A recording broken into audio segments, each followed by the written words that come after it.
Good evening. Hi. Hi, everyone.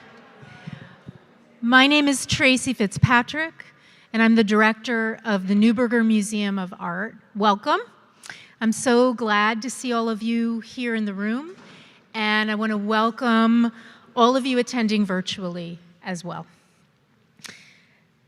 I've got notes. I have a lot of people to thank. So first, before the thank yous, the first question is always why? Why is this important? Why should we care? Why do I care? And so I'm really going to date myself. So my very first job, right out of college, was as a curatorial assistant at the National Museum of Women in the Arts in Washington, D.C. This was just 5 years after the Guerrilla Girls founded their collective back in 1985. See, I'm dating myself. When I started at the Women's Museum, people would say to me, why do we need a women's museum? The standard response from the staff was, can you name 3 women artists? I worked there for a decade. In all the years I worked there, almost no one who asked me the question, why did we need a women's museum, could answer the question. Almost nobody. This is an image of the over 1,000-page 1980 edition of Helen Gardner's Art Through the Ages. You know this book? Some of you have used this book, right? This book set off the seatbelt alarm on the passenger side of my car. It's so heavy. These are the women in the book, 1980, 5. We owe a great debt of thanks to the Guerilla Girls for the work that they did then to make so many artists visible and for the work that they continue to do today. Now, this project is really special because it captures all the ways in which the academic museum matters and makes critical impacts. Guerilla Girls, Food for Thought, combines 2 sets of work. Images on loan from the Guerilla Girls, and I'm very grateful to the Guerilla Girls for their collaboration. And images from the Neuberger's permanent collection. And I want to stop for just 1 second. I want to acknowledge this beautiful work of art that we're sitting inside of, Stephen Antonakis' Proscenium, because that is part of the Neuberger's collection, and we don't usually invade artwork like this, but there were so many people who wanted to be a part of this tonight that we actually had to move the talk in here because it's our biggest space. So thank you to Stephen and his beautiful piece. The works in the show from the collection are part of this portfolio, and I want to give thanks to the donors who helped make the purchase possible, and that's just for my own entertainment, maybe for yours, a picture of me in 2015 when we brought the piece in, and that's me with the Guerilla Girls in my office upstairs looking at the portfolio. I had much shorter hair then.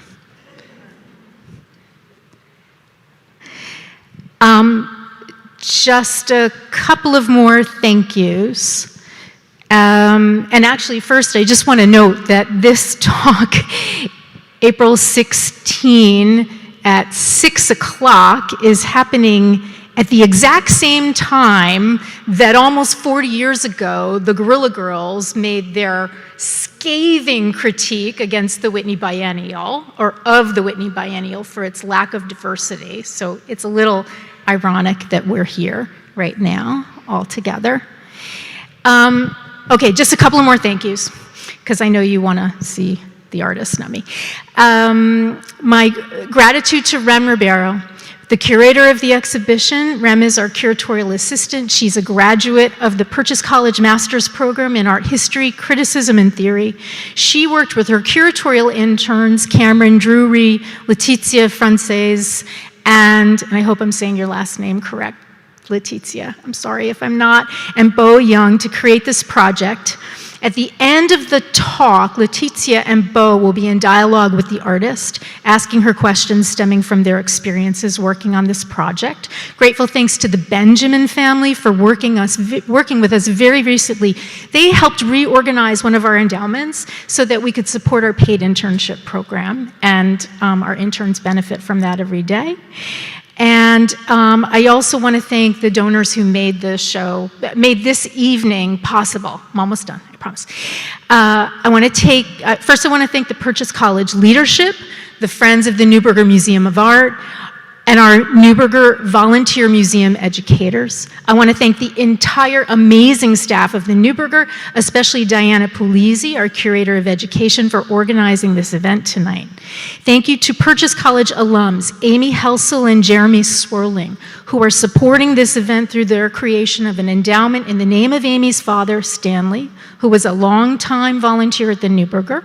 Thank you to Dan Padawana, who in partnership with Janet Prindle created an endowment many years ago to support this annual lecture series. Thank you to the Art Dealers Association of America for their generous grant supporting this event. It's brave. I mean, the Art Dealers Association of America has long been a big target of the Guerrilla Girls, and so to support this event is wonderful. And now, finally, without further ado, Frida Kahlo of the Guerrilla Girls.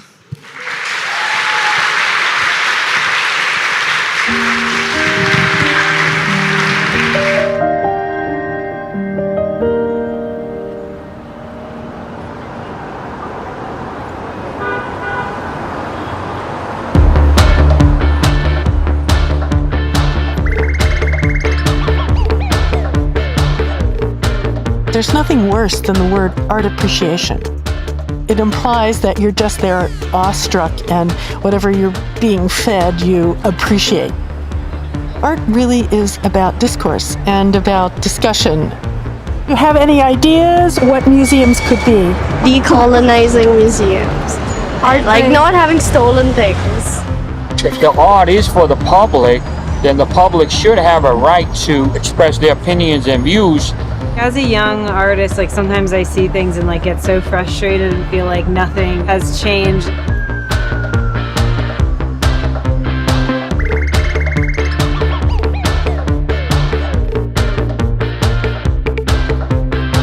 From the very beginning, we have been fighting against sexism, racism, and the death hold that wealthy people and wealthy institutions have on art and culture. $40 million, 1506. The Guerrilla Girls will complain about anything that pisses them off, and they always do it in an unexpected way. What the artist has to say about things other than his or her art has not always been considered that important by the arbiters of the art world. And the Guerrilla Girls were at the forefront of doing that starting in the 1980s. The power of the Guerrilla Girls' work was that whenever I looked at their material, I felt implicated. It wasn't somebody else's problem, it was my problem.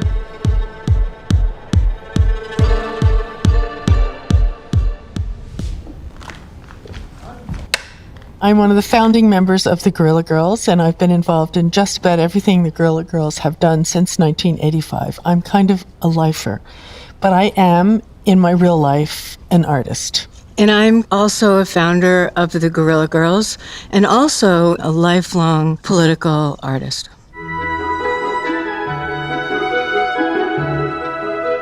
In fall of 1984, the Museum of Modern Art did this exhibition, an international survey of painting and sculpture. There were 169 artists in the show and only 17 women and very few artists of color. And women artists in New York were really pissed off.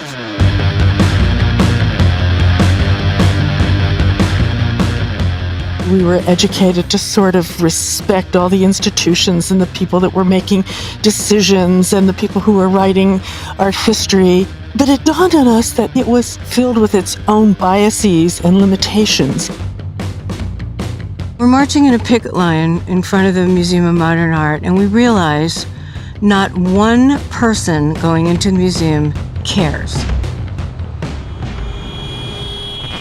And that was the aha moment. It was so clear that there had to be a better way to convince people and make them understand how much discrimination there really was, both racism and sexism in the art world. Most of the women who are doing all the bitching are completely talentless. For example, like the top women artists, you don't hear them making these embarrassing feminist pleas. The more we looked at the numbers, we realized that there was a systematic elimination of women and artists of color from the so-called mainstream of the art world. What does it mean that museums are getting subsidies and have no obligations to be ethnically diverse? We thought it would be really important to just state the facts and see what people did with the facts. We met at my loft. We were just a hodgepodge of artists. We called ourselves the Guerrilla Girls because we had to become anonymous to say what was obvious. Kata and I came up with the two first posters. The very first poster was this list of male artists who allowed their work to be shown in galleries that showed fewer than 10% women or none at all. When one worked, we would do another. When another worked, we would do another. The facts are a hugely important part of it, but also we had this kind of outrageous, in-your-face design and crazy headlines that you couldn't totally ignore. We passed the hat around to pay for printing.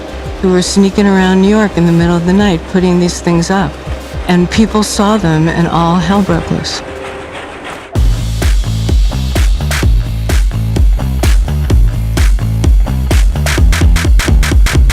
We mostly did them in Soho and the East Village, which were the big art neighborhoods of that time. So we put these posters up on the gallery windows, right below the name of the gallery.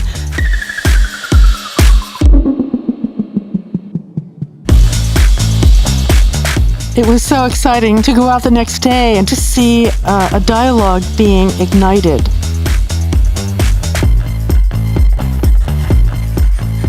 I remember a gallery director came by with her son and he sing-songedly sang, "Mommy, why's your name up there?" If you look at the art schools, at least half of them are women. So what happens to these women? Where do they go? But that's not the art world discriminating. That's their choices.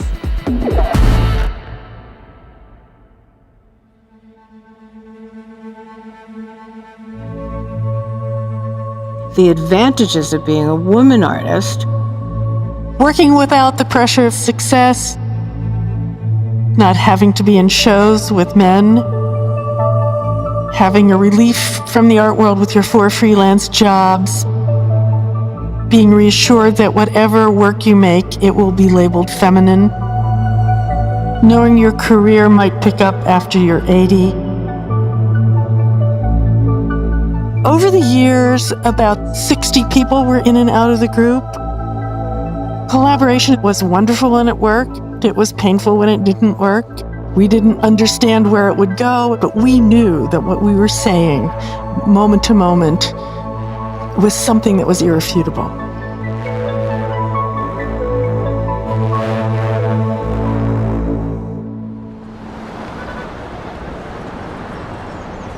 Kind of new on the scene here, but I love it. Well, do you ever think to count how many women, how many artists of color? Oh, absolutely. Yeah. And does that change your attitude or your idea? It has a lot. And the idea, I think that's why maybe my mother and grandmother were never really that interested, because they didn't see anything that was done by people that look like them.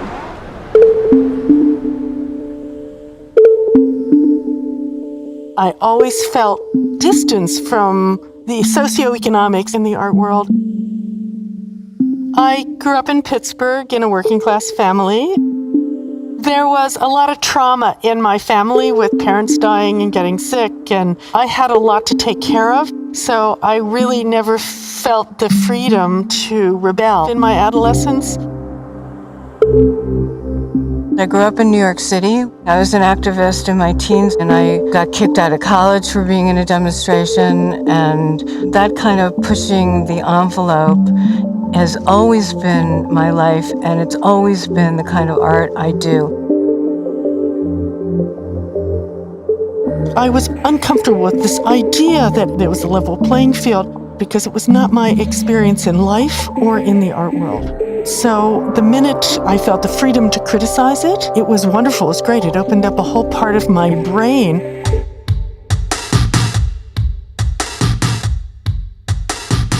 I couldn't stop. I can't explain why, but I couldn't stop. And it became as important to me as anything else I did in my life.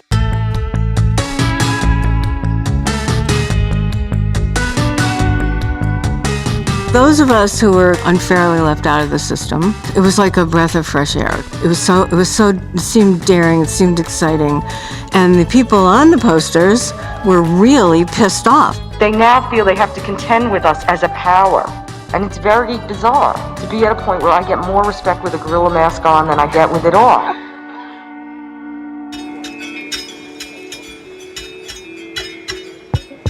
In 2006, we had at Tate Modern a small room with a group of the Guerilla Girls posters. But I was put on the back foot by a journalist, grilling me about precisely what the Guerilla Girls were charging us with, a lack of representation of women artists, lack of diversity, and I had no way of responding. My inability to respond was published in The Guardian. I felt profoundly exposed, profoundly embarrassed. And in that moment with Guerilla Girls, wonderful pink letter really resonated with me. That idea that I had agency in this and I had to take some responsibility. Dearest art collector, it has come to our attention that your collection, like most, does not contain enough art by women. We know that you feel terrible about this and will rectify the situation immediately. All our love, Guerilla Girls. About a year later, I took over the leadership of building the international collection, and I presented a strategy to massively broaden the diversity of the collection and to really address the representation of women. That moment with the Guerilla Girls was profoundly influential. They're wonderful individuals on the inside trying to change things. But there is a corporate capitalist institutional structure that's connected to much larger forces. Right now, art institutions do not get enough government funding, and so they're reliant on individuals to donate to them to make art exhibitions happen. A lot of the people are very wealthy individuals for whom art is an investment asset. And so they will support exhibitions that raise the value of their art collection. I feel like in any other industry that would be considered insider trading or something, but it's not. Guerilla Girls Code of Ethics for Art Museums. Thou shalt not give more than 3 retrospectives to any artist whose dealer is the brother of the chief curator. Thou shalt provide lavish funerals for women and artists of color, who thou planneth to exhibit only after their death. We did a whole series of these posters. After many years, we thought it would be great to do an updated version and build the actual monument and drag it around to every museum we could possibly get to. Thou shalt honor all thine employees, never undermine their efforts to unionize, and pay them a living wage. Thou shalt banish board members who make the world a worse place.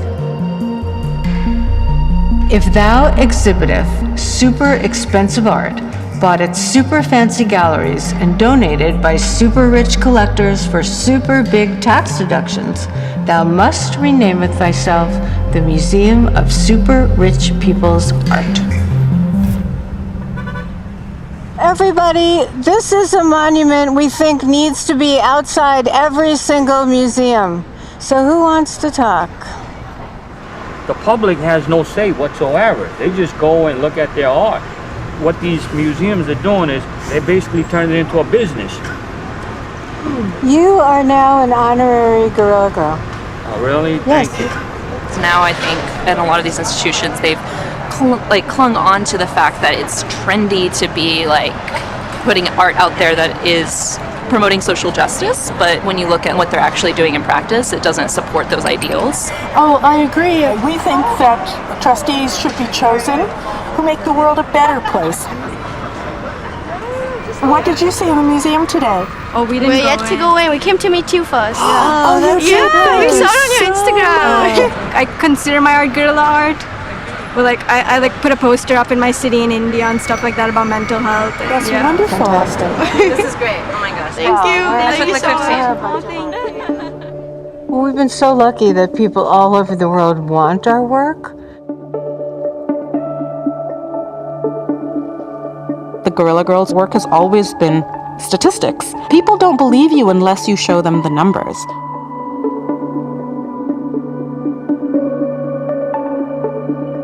Without the numbers, you really have a false sense of diversity. For the last 20, 25, 30 years, we get people saying to us, I never knew this before. Our stuff is easy to understand, and then you take off with it on your own. I've been teaching now for almost 30 years. I make sure that my students are aware of the Guerilla Girls' contributions. They get museum shows in Europe, not so much in the United States. I think that that's an indication of the resistance still to the practice and to the message of the Guerilla Girls, despite the fact that there are probably, 200 art history majors writing papers on them right now. One of the most exciting things for me has been the shift where the younger generation are learning about the Guerilla Girls earlier and earlier in high school, or they saw the work on social media. It gives me a lot of hope. It gives me a lot of hope. Bye-bye, and I hope you find things that you love to look at. Can't we think about art as not being about winners, but about something that we all need in our lives? Thank you so much, and good luck with your own work. This is a big moment in my life. And there are so many cultural traditions where art is collective, and it's done in a community, and artists work together. They might do individual work, but they somehow present a kinder idea of what it means to have a creative life.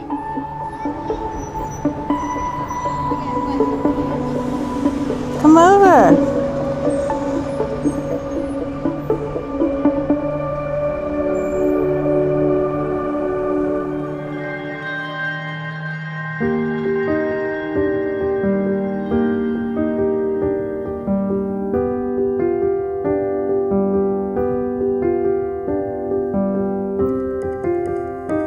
Banana? No? Banana? This one's special.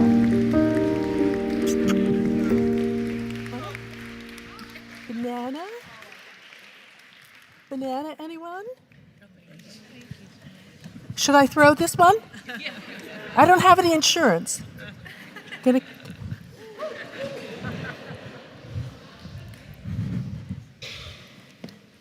Sorry, I have no peripheral vision in this mask.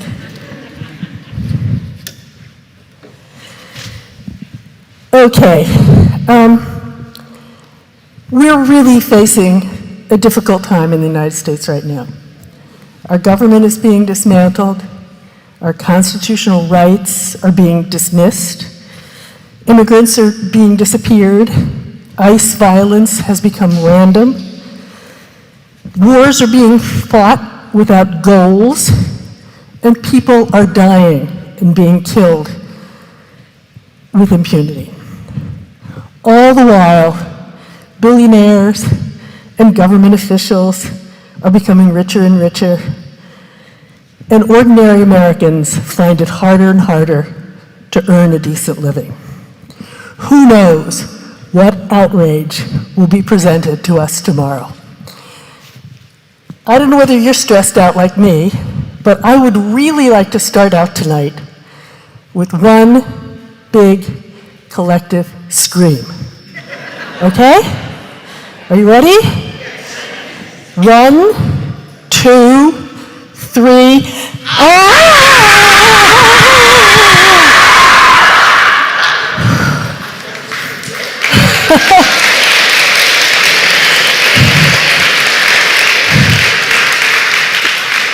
Didn't that feel good? We don't have a magic wand, but we do know how to keep on going. Our motto has become, just do one thing. If it works, do another. If it doesn't work, do another anyway. Don't give up. Use your strength and creativity to change people's minds. Let's all prepare for the time when Americans can take back their democracy.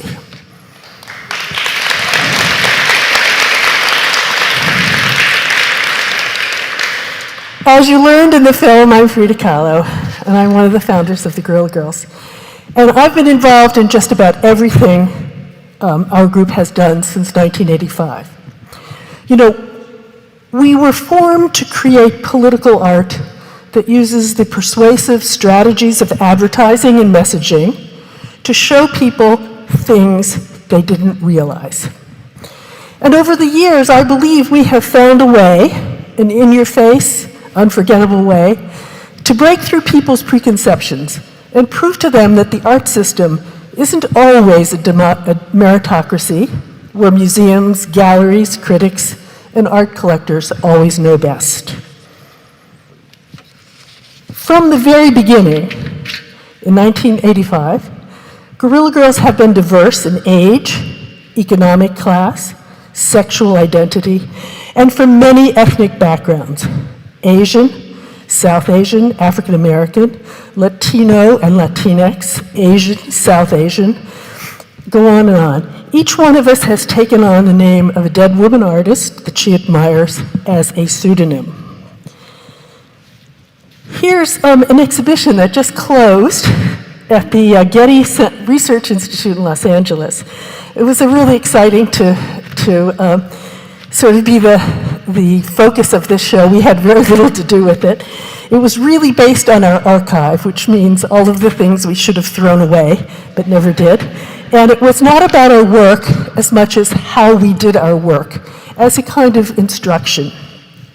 It was gratifying, and I'm so sad that it just closed a couple of days ago. Now, for the exhibition, this is the inside of the exhibition. For the exhibition, we did a special project in the lobby. And in that project, we looked at the Getty Museum's historical artworks through 21st century eyes. Too much violence and abuse in our culture today? And here's our answer. Take a look at what Guerrilla Girls found in these old masterpieces. Now, I want to start out with a disclaimer. We love art. We love artists. We love museums. But we want them to tell their history in a complete and honest way. So recently, we've taken a deep dive into how bias and violence have played a role in the history of art. Many of the artworks in the Getty Museum collection contain beautifully painted naked women who just happen to be acted upon in some way, spied upon, seduced, abducted, raped, and even worse.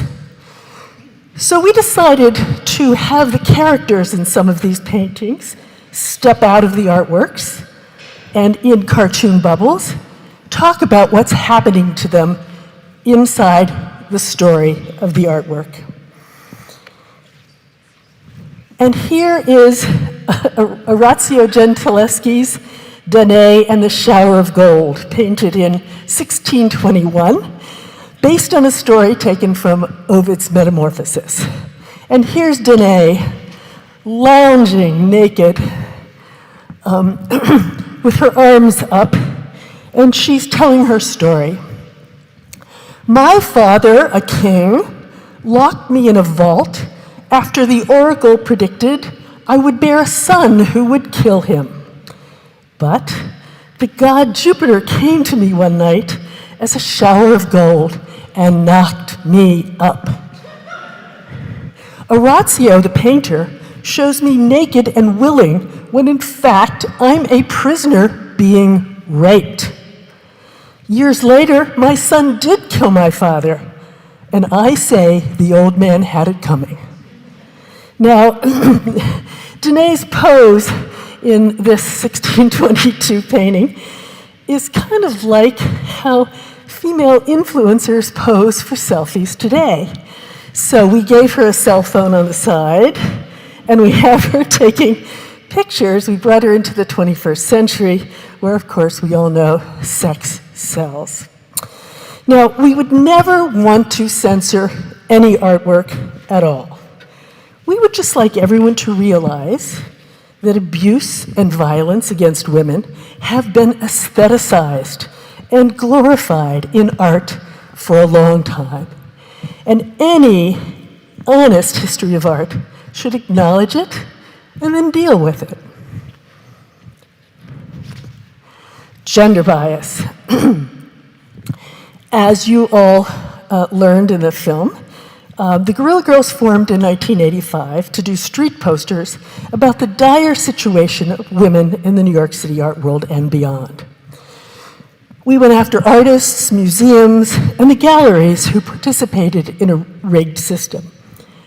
Some people hated us, some people loved us, but no one could stop talking about the posters. So to the haters who thought we were too negative, we decided to do a poster to make women artists feel better about their situation.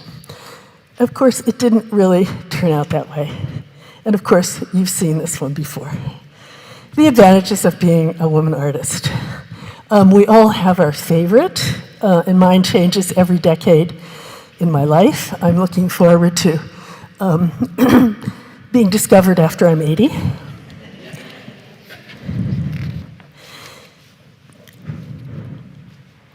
You know, this poster, whoops, sorry, I hit the back button.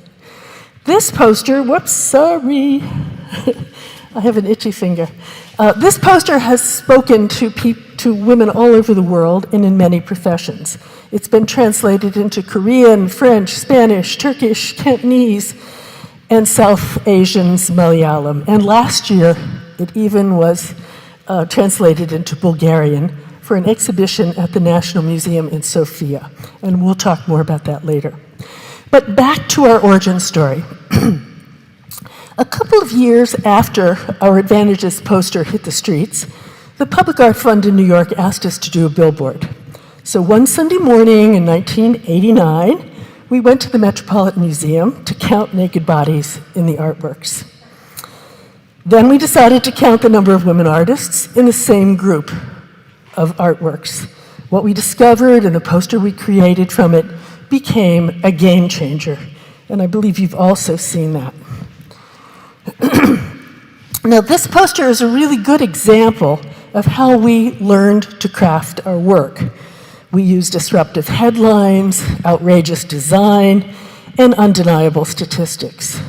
And we try to twist an issue around and present it in some way that it hasn't been seen before. We try to make it unforgettable. After seeing this poster, we dare anyone to go into a museum without thinking about sexism in art. Now, in the end, the Public Art Fund rejected the poster, saying that it was too vague. We realized they were not wanting to criticize a fellow institution in public. So we ran it as advertising in the New York City buses. And of course, you know, the rest is history. This past September 2025, we went back to the Met to update our count. What did we find? Well, there were a few more women artists, 8%, but a lot more male nudes, 33%. Can we call that progress? More bias and discrimination. You know, we love art and artists, but discrimination and bias are always on our minds. And while working on a project about all those commemorative months we just lived through, that happened in the United States to make it up to marginalized groups, snap, we realized that the word discrimination contains the word nation. So we did this video billboard on the Sunset Strip in Los Angeles.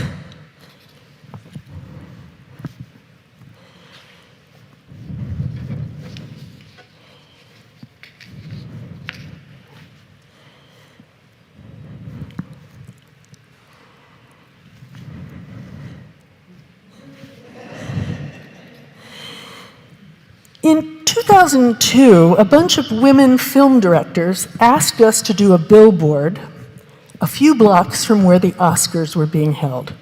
And this is what we came up with. The anatomically correct Oscar. Of course, he's a white dude, like almost all the winners were. And as usual, we backed up our descriptive headline with statistics. And at that point, no Best Director had never been given to a woman. 94% of the writing awards had gone to men, and only 3% of the acting awards had ever gone to persons of color. Now, 13 years later, we updated our Oscar billboard in Minneapolis. It was in 2016, during the #OscarsSoWhite protests. And as you can see from the statistics, not very much had changed over those years. And one of our latest anti-bias projects was a billboard about prison injustice that was seen all over Miami. Here it is in Spanish, and here it is in English. Why does the US have 5% of the world's population, but 20% of the world's prisoners? Well, here's one reason. Black Americans get more prison time than white Americans for the exact same crimes. So you've got to kind of put all those little trails together on that one.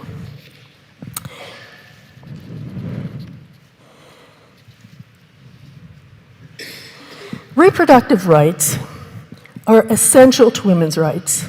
And back in 1992, we carried this poster to a pro-choice march in Washington, D.C. Guerrilla Girls demand a return to traditional values on abortion. Other marchers took a look at it and did a double take when they saw the headline. However, when they read the fine print, they learned that into the middle of the 19th century, abortions were illegal in the United States. In fact, before the Revolution, Benjamin Franklin, under his pseudonym Poor Richard, published a recipe for how to terminate a pregnancy. So to us, reproductive rights are traditional values. But of course, we know today religious zealots on the US Supreme Court, backed up by right-wing politicians all over the country, have taken away a woman's right to make her own reproductive decisions. They have endangered the lives of girls, women, and also doctors and nurses who care for them. Women are dying as a result. So we decided it was time to cross-examine the justices who took away our abortion rights. For example, and I dare someone to find the spelling mistake in this one. We'll talk about that later. For example, Justice Samuel Alito claims that women's rights derived from the 13th century. Can I remind you that that was a time when women were kept illiterate, were burned at the stake when outspoken, could be legally beaten and raped by their husbands, and of course, the earth was flat. War, democracy, and feminism. For years, we have been trying to sell the world a new weapon, the estrogen bomb. Here is our ad for it on a huge banner. And this banner hung for a while on the former military museum in Dresden, Germany, which has become a museum now dedicated to peace. It's also been seen in the US, Britain, Spain, Athens, and also at the UN right here in New York. Here it is up close. The world needs a new weapon, the estrogen bomb. Drop it on white supremacists, anti-feminists, homophobes, transphobes, ultranationalists, religious fundamentalists, oligarchs, autocrats, and warlords. We should put authoritarians in there too. Anyway, they'll throw down their big guns, they'll hug each other, they'll apologize, they'll say, it's my fault, no, it's my fault, back and forth, until one of them says, why don't we just clean this mess up? Want a better world? Make an estrogen bomb. Democracy, feminism, and food. Lately, as you can see from the wonderful exhibition that the students here put together on the other side of this wall, we have recently been connecting feminism with something that we all want and need, and that's food. As we talked about earlier, last spring we were invited to do an exhibition at the National Gallery of Bulgaria and Sofia. Who knew that anyone in Bulgaria was familiar with our work? It was great. And of course there's a long story about it that I can probably tell you at the reception, but not now. Anyway, we made this poster to accompany the show and also to illustrate the diminishing status of women in the Bulgarian government. Now, this pastry, a banitsa, is a signature pastry in Bulgaria, so we made it stand as a pie chart for the Bulgarian government, where after the election, out of 25 ministers, only one was a woman. And that was the first time in decades. And it's odd now because there's a quasi-democratic government in Bulgaria. So we called it the crash diet. Here we are marching in the International Women's Day Parade in March 2025 in Sofia with our sisters from the Bulgarian Fund for Women. Then, more food for thought. A museum in Korea dedicated to democracy asked us to do a project. We knew that the government in power in Korea, South Korea, had campaigned on an anti-feminist platform, and that young Korean women were pissed. Many young women in Korea who were educated and have jobs have chosen not to date, get married, or have children because domestic life is so patriarchal. And this is causing the birth rate to fall, creating difficult economic prospects for an aging population. Now, the Prime Minister blamed the crisis on feminism. Guerrilla Girls blamed it on the government's anti-feminist programs. So we did this poster. It's not bibimbap without gochujang. It's not democracy without feminism. And yes, that was the Prime Minister who was recently sentenced to 25 years in prison for fomenting a government takeover. Can we wish? And I'd like to end tonight on a patriotic and gastronomic note, American style, to celebrate the 250th anniversary of democracy in the United States. It's not apple pie without ice cream. It's not democracy without feminism. Feminism is democracy, equality, and justice for all people and all genders. Thank you.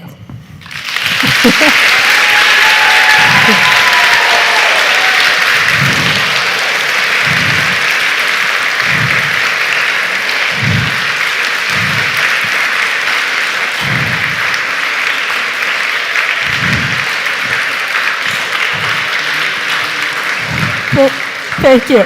Now it's your turn. You can complain, but it has to have a question mark at the end. Or ask any question that I'm willing to answer. Oh, yes. Oh, I'm sorry. You've prepared the questions. Oh, great. Okay. I'm sorry. All the other questions will have to wait for later in private.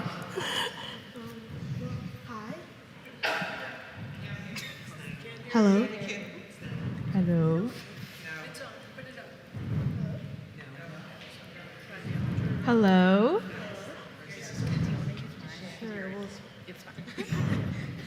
Hi, I'm Bo Young. I am a painting and drawing and art history double major here. And I worked on some of the labels, some of the curation and things like that for this show as an intern. As an intern for the lovely Rem, who is around, and so did Leticia. Okay, I'll give you that. Hi, I'm Leticia.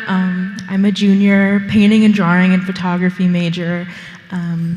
I was also an intern at the Neuberger at the same time as Bo. Also worked on the labels and just figuring out what pieces to put in the exhibition. And I'm so grateful that this is happening. I was like getting really emotional before, but yeah. So thank you, Rem. So we have some questions for you. Don't mind me pulling out my phone to read them. So, first and foremost, Emma Amos, who was revealed to be a Guerrilla Girl after her passing in 2020, while talking about her painting series Falling, said, "I also had a feeling that we were going into a dark period, and I'm not sure whether falling was the proper metaphor, but it seemed to be right. As time has passed since the inception of the Guerrilla Girls, and we are entering another dark period in American history. And on the 40th anniversary of your critique of the Whitney Biennial, in the year of much critique of the Whitney Biennial, that this year the Whitney Biennial was told to be deliberately neutral and not commenting on our politics, where do you feel the Guerrilla Girls are still working and still trying?" I have to be honest, I haven't seen the Whitney Biennial this year. But in general, like, do you still, as we go into another dark period in our country where people are trying to avoid talking about politics and feminism, how do you feel the Guerrilla Girls are still participating in that conversation? I don't think people have stopped talking about feminism, at least the people in my life. I think it's a live, issue. It may not, there's so many other things going on with our government being dismantled that's sort of taken it over, but I think if you dig behind it, the disgust really with the Epstein files in all of that, I think that it's surfacing in a different set of questions. They're not asking why there aren't more women artists in museums and galleries. It's more about why is our culture going backwards in terms of women's rights. That's the big question to me, and I think it's up to all of you young people in the audience to realize what you're about to lose or what is being eroded and taken away from you bit by bit, and decide what you're going to do about it.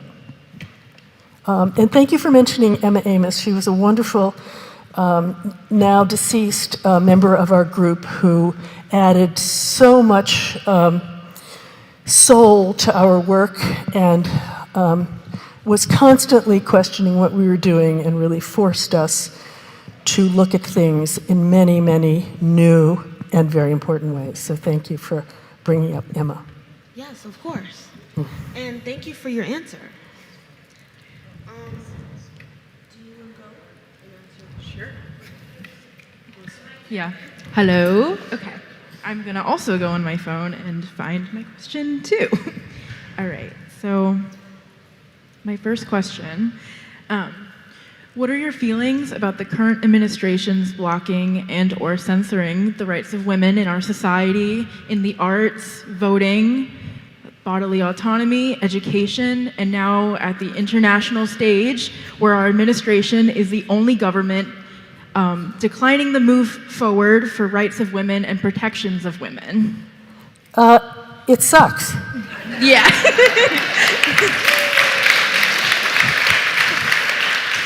Yeah, I mean, you stated it. It sucks, and I think we all have to stop feeling comfortable in our little worlds, and we have to get out and really, especially, we've got to vote.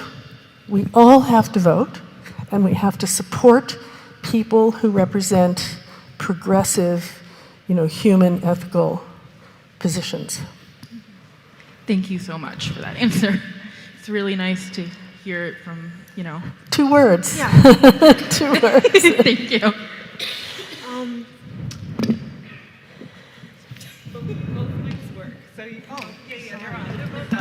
Hello? Oh, now they work. Okay.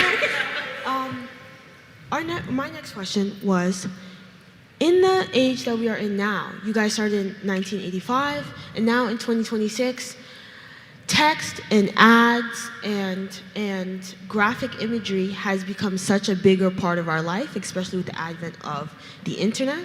How do you feel the Guerrilla Girls are engaging with the future of your graphic style? Do you think it still works? Are you still excited to push it? Well, when we first started out, you can see from the posters in the first room, they're all black and white. They weren't even typeset. We hand pressed them. You probably don't understand how old-fashioned printing was, where you would get letters off an adhesive sheet, and it all had to be in a row. And those things were pretty much handmade. They were offset printed. But the internet didn't exist then, and we claimed the street because that was our public forum. It was free, and in Lower Manhattan, there was so much room for that kind of visual chaos. It was also cheap. Computers didn't even, well, they existed, but they weren't in common use then. And you notice they're all black and white, and the typeset is pretty straightforward. We wanted them to look like newspaper headlines. We wanted them to be kind of shocking, but also we knew that they would be competing with a lot of other graffiti on the street. But as time went by, we got computers, which meant that we could do color. The first color poster we did was the Get Naked poster, but that was not computer generated. That was all hand cut and laid out in old-fashioned graphic style. So we've been adapting because it broadens our audience. And once the internet was up, we were running. We had a very early website in 1996. It was sort of donated to us. And we've been running on that ever since. And as soon as we had a website, we would get letters from women studying art in Saudi Arabia. We would get letters from women living in Tibet. They somehow found us. And we don't really have an active social networking. It's still old-fashioned kind of word of mouth. Your teacher talks about us, in a class, and then 20, it's like a social disease. Then 20 people are infected, and each one of them go out and infect 20 more people. So, and we've started to do things. We've started to do some videos. We're working on a graphic novel right now about our origin story. So for young adults, we're hoping that picks up. And people have done films on us. But to be honest, we haven't really gotten into the influencer thing. It doesn't really interest us so much. We can't be bothered with it. And all of our things are crafted. A lot of social networking is not crafted. It's just, expressive. All our things are very carefully crafted. We think about the typeface, and we argue about how we can say a lot in very few words.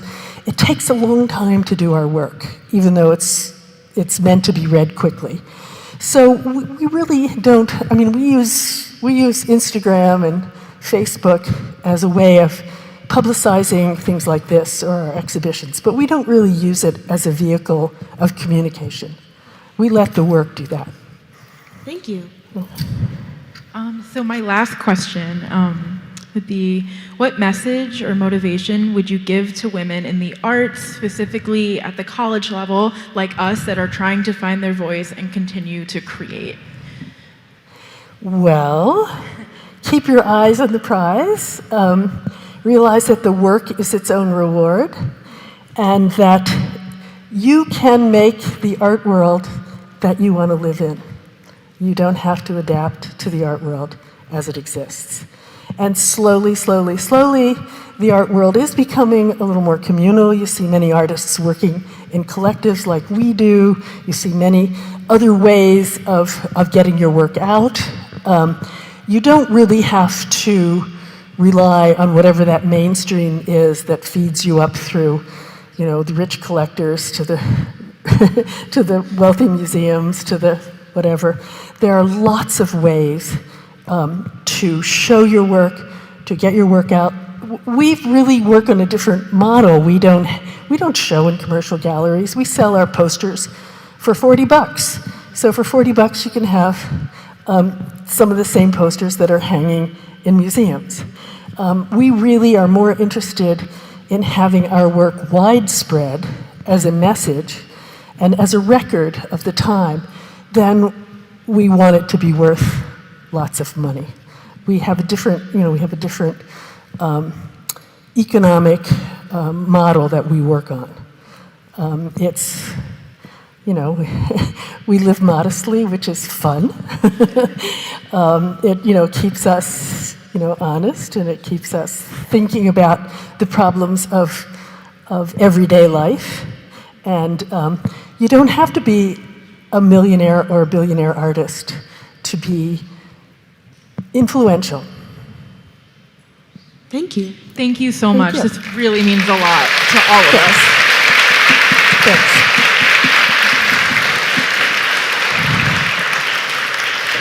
I'm going to hop up here for a second. And thank you, everyone, for coming this evening. Thank you, Frida, so much. We have a round of applause. And thank you. Yeah. No, and thank you. I forgot to mention that the Neuberger was a very early supporter of our work, and we've been here several times, and we're just very proud to have our work here, and we're proud to come back. It's so much fun to just go a little bit north in Manhattan and find a huge enthusiastic crowd. And those of you who have questions that might have wanted to ask, I'll see you outside. Yeah, we have a reception so we can mingle with Frida. So thank you everyone for coming tonight. See you at the reception. Hey, could you do me a favor?